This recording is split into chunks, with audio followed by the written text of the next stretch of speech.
Kristen? Josh, also yesterday during the press conference, the president was asked if he would consider sending lethal aid to Ukraine.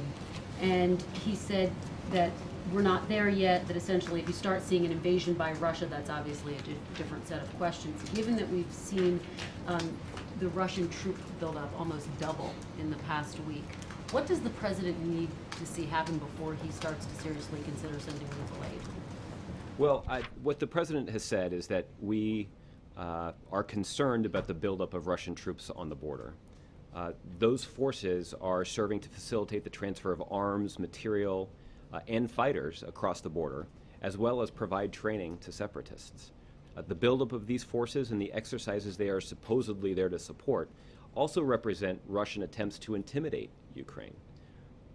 As the president said directly to President Putin in a phone call 6 days ago, the United States would like to see this crisis resolved diplomatically, but we're concerned about the ongoing troop buildup on the Russian side of the border. We're concerned about Russia's continuing support for the separatists, and we're concerned that Russian forces appear to continue shelling Ukrainian positions from inside Russia. It's also important to note that we are concerned about Russian statements indicating that they may send what they describe as peacekeepers to help secure the crash site. Russia has a track record of abusing the term peacekeeping as a cover for unlawful military intervention and occupation. Given its unlawful attempted annexation of Crimea, which I mentioned earlier, it is deeply troubling to hear any discussion of Russian peacekeepers being sent to Ukrainian territory.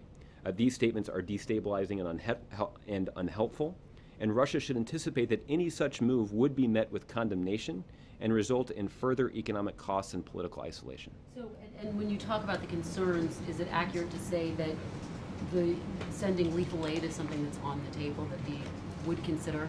Well, I think the president acknowledged yesterday that there are wide-ranging discussions that the United States has engaged in with Ukraine's political leadership and with their military leadership.